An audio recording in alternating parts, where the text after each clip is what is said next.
গর্ভাবস্থা বা প্রেগনেন্সি এমন একটা কন্ডিশন যেখানে গর্ভবতী মহিলার শরীরে হরমোনাল বিভিন্ন রকম চেঞ্জেস হয়।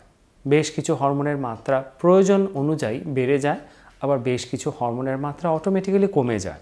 শরীরে ব্লাড প্রেশারের চেঞ্জ হয়, শরীরের বিভিন্ন বায়োকেমিক্যাল চেঞ্জ হওয়ার কারণে হঠাৎ করে গরম লাগা বা ঠান্ডা লাগাটা চলতে থাকে। এখন শীতকাল, যখন আবহাওয়া অনেকটা শুষ্ক, একটা ঠান্ডা বাতাস সবসময় বইছে, হাওয়া দিচ্ছে, আপনি বাইরে চট করে বেরোতে পারবেন না, স্কিন রুক্ষ হয়ে যাচ্ছে, ময়েশ্চারটা চলে যাচ্ছে। সেই সময় একজন গর্ভবতী মহিলার নিজের দিকে একটু খেয়াল রাখতে হয়, একটু বিশেষ কিছু যত্ন নিতে হয়, তাহলে এই ওয়েদারটা বা এই ঋতুটা তার পক্ষে একটু আরামদায়ক হয়ে ওঠে।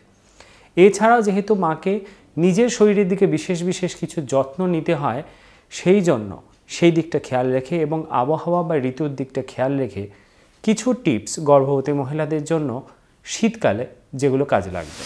পয়েন্ট নাম্বার 1, যখনই বাইরে বেরোবেন, সেটা আপনার কোনো কাজে হতে পারে বা ডক্টর চেক আপ হতে পারে বা ওয়াকিংয়ে যাচ্ছেন, সেই সময় বডিটাকে অবশ্যই ভালোভাবে কভার করবেন। মাথা, কান, গলাটাকে যদি কিছু দিয়ে কভার করা যায়, যদি মাফলার বা ক্যাপ ইউজ করতে পারেন তাহলে তো ভালো, যদি সেটা সম্ভব না হয় তাহলে স্কার্ফ বা ওড়না দিয়ে ভালোভাবে কভার করুন। ফুল স্লিভ জামাকাপড় পরার চেষ্টা করুন এবং সোয়েটার যখন পরবেন তখন ডাইরেক্টলি বা সরাসরি সোয়েটারটা শুধুমাত্র গায়ে না দিয়ে ভেতরে কোনো একটা কটন বা কমফোর্টেবল জামাকাপড় পরে নিয়ে তার ওপরে সোয়েটারটা ইউজ করার চেষ্টা করুন। পয়েন্ট নাম্বার 2, শীতকাল যেহেতু, ময়েশ্চারাইজার আপনাকে ডেফিনেটলি ব্যবহার করতে হবে, কারণ শীতে স্কিনের ময়েশ্চার বা আর্দ্রতা অটোমেটিক্যালি কমে যায়। সেই জন্য আর্দ্রতা বজায় রাখার জন্য ময়েশ্চারাইজারটা ব্যবহার করতে হবে। দেখুন, আমাদের ধারণা ময়েশ্চারাইজার স্কিনের আর্দ্রতা বাড়ায়, কিন্তু ময়েশ্চারাইজারের আসল উদ্দেশ্য হলো স্কিনের ওপরে একটা লেয়ার তৈরি করা, যাতে করে স্কিনের ময়েশ্চারটা নষ্ট না হয়ে যায়। সুতরাং স্নান করার পরে ময়েশ্চারাইজার এবং লিপ বাম ডেফিনেটলি ব্যবহার করতে পারেন। তবে যে বিউটি প্রোডাক্ট বা যে ময়েশ্চারাইজার বা ক্রিম যা কিছু ইউজ করছেন, তাতে খেয়াল রাখবেন কয়েকটা জিনিস, যেমন hydroquinone, retinoid, formaldehyde, salicylic acid, paraben, phthalates, benzoyl peroxide, aluminium chloride এর মতন জিনিসগুলো যেন না থাকে। পয়েন্ট নাম্বার 3, শরীরের আর্দ্রতা বজায় রাখার জন্য আমাদেরকে ভেতর থেকে হাইড্রেট করা বা আর্দ্র রাখাটা দরকার। সেই জন্য পর্যাপ্ত পানীয় নেওয়াটা বা জল পান করাটা খুব গুরুত্বপূর্ণ, যেটা শীতকালে আমাদের হয় না, কারণ নর্মাল জলটা টেম্পারেচারটাই এমন জায়গায় চলে যায় যে আমাদের পান করতে বা খেতে কষ্ট হয়। সেই জন্য বাড়িতে একটা ইলেকট্রিক কেটল বা এরকম কিছু রাখুন, যাতে চট করে আপনি জলটাকে একটু গরম করে নিতে পারেন।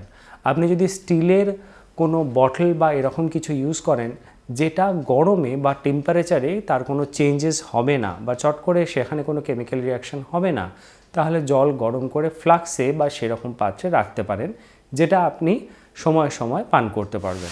দেখুন, এক্ষেত্রে আমার আরেকটা পয়েন্ট অ্যাড করার, যে অনেকে মনে করেন গরম জল খেলে গর্ভাবস্থায় বাচ্চার বোধহয় কোনো সমস্যা হবে, কিন্তু গরম জল বা ঈষদুষ্ণ জল, অর্থাৎ ঠান্ডাটা যাতে না গলায় লাগে সেই রকম জল পান করলে কিন্তু বাচ্চার কোনো সমস্যা হয় না। এমনকি আপনি যদি গরম জলও পান করে নেন, যেমন গরম দুধ বা গরম চা যদি খান, সেক্ষেত্রেও যেরকম আপনার বাচ্চার সমস্যা হবে না, আপনি যদি গরম জলও কোনোভাবে পান করে নেন, তাহলে সেক্ষেত্রেও বাচ্চার সমস্যা হবে না। এর সঙ্গেই তাল মিলিয়ে আমি পরের পয়েন্টটা বলতে চাই, যে আমাদের শীতকালে একটা অভ্যেস এবং স্বাভাবিকভাবেই আমরা গরম জলে স্নান করি। গরম জল যদি বেশি গরম হয়, এই গরম জল এবং সাবানের কম্বিনেশন কিন্তু আমাদের ত্বকের থেকে আর্দ্রতাটা কমিয়ে দেয়। সেই জন্য চেষ্টা করবেন স্নান করার সময় ঈষদুষ্ণ জলে স্নান করার, তাতে আর্দ্রতা বা হাইড্রেশন, স্কিনের হাইড্রেশন বা স্কিনের ময়েশ্চার কমবে না। পয়েন্ট নাম্বার 4, গর্ভবতী মহিলাদের নিজের খেয়াল রাখার ক্ষেত্রে একটা গুরুত্বপূর্ণ বিষয় হচ্ছে কি আহার বা কি ডায়েট সে নিচ্ছে। সারাদিনে যেরকম পুষ্টিকর খাবার দাবার আপনি খাচ্ছেন, সেখানে শীতকালে বিশেষ করে নজর দিতে হবে আপনাকে প্রোটিনের উপরে। ডিম সিদ্ধ বা ডিম যেন কোনোদিন বাদ না যায়। চেষ্টা করবেন মাছ বা মাংস খাওয়ার। যদি মাছ খাওয়া যায় তাহলে বেস্ট অপশান।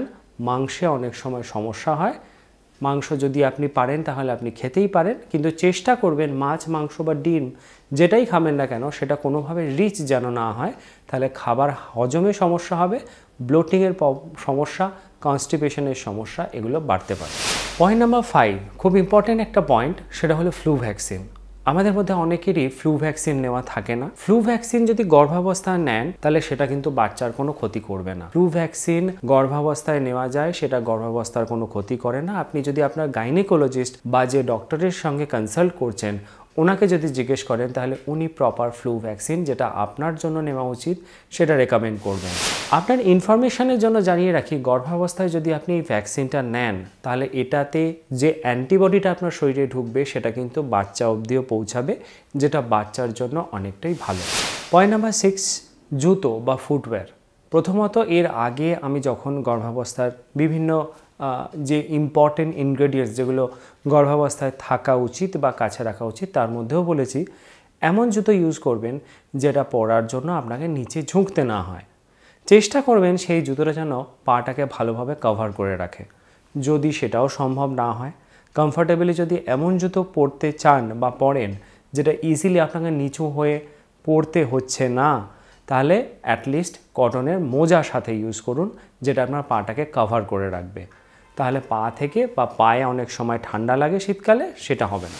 পয়েন্ট নাম্বার 7, শীতকালে যেহেতু বাইরে ঠান্ডা, সেই জন্য স্বাভাবিকভাবে আউটডোর অ্যাক্টিভিটি বা বাইরে বেরিয়ে এক্সারসাইজ করা, হাঁটতে যাওয়া সেটা অনেক সময় বন্ধ হয়ে যায়। কিন্তু বাড়িতে অ্যাক্টিভ থাকুন, বিভিন্ন কাজকর্মে ইনভলভ থাকুন। যদি পসিবল হয় বিকেলবেলায় হাঁটতে যেতে পারে, বিকেলবেলায় ওয়াকিংয়ে যেতে পারেন বা ঘরে বসেই যোগা প্রাণায়াম করার চেষ্টা করুন। পয়েন্ট নাম্বার 8, যেটা আমাদেরকে কোভিড পিরিয়ডটা শিখিয়ে দিয়ে গেছে, সেটা হচ্ছে স্যানিটাইজার ইউজ করা। গর্ভাবস্থায় এমনি মায়ের রোগ প্রতিরোধ ক্ষমতা অনেকটা কম থাকে, সেই জন্য স্যানিটাইজার ইউজ করলে অনেক রোগ জীবাণু থেকে আপনি নিজেকে দূরে রাখতে পারবেন। যখনই বাইরে বেরোবেন, যেহেতু শুষ্ক আবহাওয়া সেই জন্য ডাস্ট বা পোলেনের প্রবলেম অনেক থাকে, সেই জন্য যখন বাইরে বেরোবেন ডিসপোজেবল মাস্ক ব্যবহার করার চেষ্টা করুন। আর লাস্ট পয়েন্ট নাম্বার 9, যেটা হলো আপনার যদি ঠান্ডা লাগে, সর্দি কাশি বা জ্বর কিছু হয়, এই পরিস্থিতিতে ওভার দ্য কাউন্টার অর্থাৎ নিজের মতন করে দোকান থেকে বলে ওষুধ নিয়ে নেবেন না। অনেক সময় সাধারণ অবস্থাতেও আপনি কিছু চেনা পরিচিত ওষুধ ছিল যেগুলো নিয়ে নিতেন, সেটা কখনোই নেবেন না। যদি ঠান্ডা লাগে বা কাশি হয় তাহলে প্লেন ওয়াটারে হালকা একটু বেশি গরম জলে গার্গেল করুন, গলায় আরাম পাবেন। প্লেন ওয়াটারে ভেপার নিন, তাতেও অনেকটা রিলিফ পাবেন।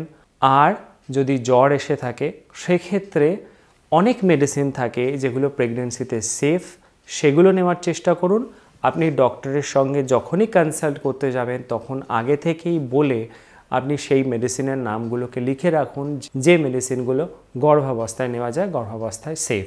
আর অতি অবশ্যই যদি বাড়াবাড়ি হয়ে থাকে তাহলে অবশ্য করেই আপনি যে ডক্টরকে প্রেগনেন্সির জন্য কনসাল্ট করছেন তার সঙ্গে কনসাল্ট করুন, তার আপনার অবস্থাটা তাকে জানান, সে আপনার প্রয়োজনীয় মেডিসিন দেবেন। অথবা যদি অন্য কোনো মেডিসিনের ডক্টরকে দেখাতে যান তাহলে আপনার প্রেগনেন্সির রিপোর্ট এবং প্রেগনেন্সির কন্ডিশনটা তাকে অবশ্য করেই বলবেন, তাহলে সেই অনুযায়ী উনি মেডিসিনসগুলো দেবেন।